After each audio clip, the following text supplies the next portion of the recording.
Hi everybody, happy Saturday and welcome back to Anthro Anime. It's me, Roshi, your favorite celestial turtle dragon. If this is your first time here, welcome. If you're already a subscriber to my channel, thank you so much for joining me again today. And like I touched on earlier in the week, today is going to be the last director in the anime film series. So it doesn't mean I'll never cover any more anime directors. It just means that this first half of the series, which I think we covered 5 directors, is coming to a close.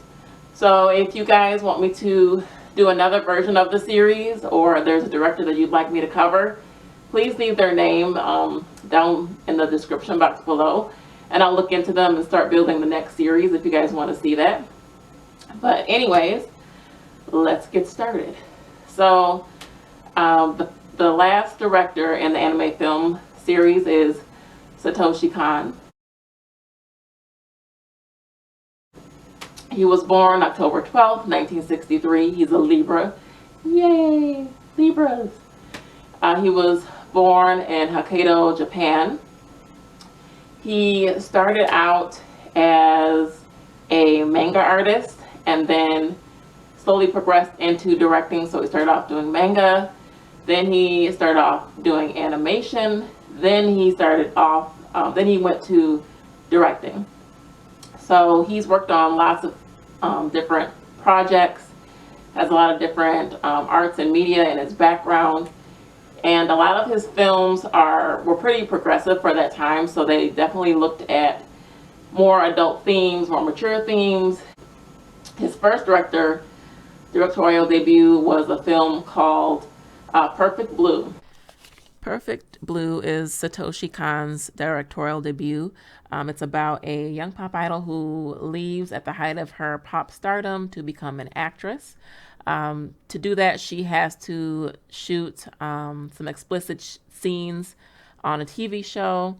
She decides to go forward with it and ends up alienating some of her fans. She ends up getting stalked by somebody who's pretty violent and possibly a serial killer.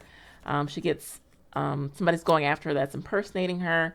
So it's a kind of a dark, disturbing movie, but it's an intimate look at, the cost of stardom and fame and what can happen to somebody physically, psychologically, and emotionally as they're transitioning into a different career. So I highly recommend this film if you like thrillers. It is by no means for children, so this is an adult-only film if you are interested, but I would definitely give it a watch. 2 of his films that came almost back to back. The first one we'll talk about is the Millennium Actress. That film was actually really, really good. It's actually very loosely based off of 2 real Japanese actresses. So Millennium Actress came out in 2001. It was co-written and directed by Satoshi Kon. It's loosely based off of 2 real Japanese actresses, Setsuko Hara and Hideko Takamine. The film starts off with 2 documentary filmmakers who are investigating the life of a retired acting legend named Chiyoko. She disappeared 30 years previous to them and kind of want to do this story and talk to her. The studio that she used to work for is now getting ready to shut down and being torn down, so they want to find out more about her life and what caused her to go quit acting and go into hiding. So this film is very unique in that how the story is told. So once the 2 documentary filmmakers start talking to Chihiko, when she's telling her life story, it's a mixture of what she experienced plus all of her acting roles. So it's kind of a mashup of those 2 things and how they correlate. And at the core of the story is that Chihiko met a young painter during a time of war in Japan. He was against the regime and was running away. He gave her a pendant with a key on it for her to hold on to, and she's been searching for him throughout the decades ever since. So it's kind of a timeless love story. I highly recommend it. It's really interesting, and the animation in it is great. I highly recommend it. The next film I'm going to talk about is actually Kon's last film. He passed away in August of 2010. Rest his soul, and my condolences to his family. And he passed away pretty quickly from pancreatic cancer. But this was his last film and his fourth film. It's Paprika. So Paprika is Satoshi Kon's fourth and final film before his passing. It is about a head researcher and psychologist named Dr. Chiba, who has an alter ego named Paprika that she uses for a device that goes into people's dreams so that she can help them with any of their issues, whether it be depression, fear, anxiety. She's able to go into their dreams, interpret them, and help them. Somebody internally within her unit steals 3 of these devices and begins to hijack people's dreams and give them nightmares and give them delusions, which causes them to either hurt themselves or hurt other people. So now she has to go and figure out this kind of detective story on how to fix things. This is an incredible animation. The animation is gorgeous and flowing. The storytelling is unique visually. It's got some stunning imagery. I do not recommend this at all for children. It's got nudity. If you're somebody who can be triggered by physical violence, threats of sexual violence, adult themes, I would not watch this.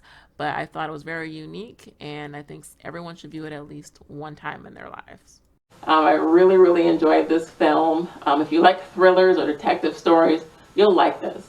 Or even if you saw Inception, because I feel like Inception is pulled a lot from this movie. As this came out in 2006, Inception came out in 2010. That's the one with when they're going into people's dreams. So this is what Paprika is kind of about.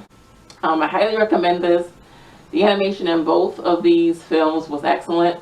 Different in both films, but still great. I highly recommend them. You can find them on either YouTube TV or Amazon. You can either rent them or purchase them if you really like them. I rent them because you can keep them on Amazon for 30 days and rewatch them as much as you want in those 30 days. So thank you guys so much for tuning in. If there's another director or a different thing you want me to do, let me know. Just leave it in the comments down below. I also want to let you guys know that Nebu's going to have her own segment coming soon as well. She's going to be doing everything 90s related. So 90s TV reviews of sitcoms, of cartoons, of films, all that she's going to take care of. So I look forward to you guys spending some time with her as well. And I think she's going to do Wednesdays. So I should be able to get videos out to you guys Wednesdays and Saturdays here on my channel. Thank you guys so much for tuning in. See you next time.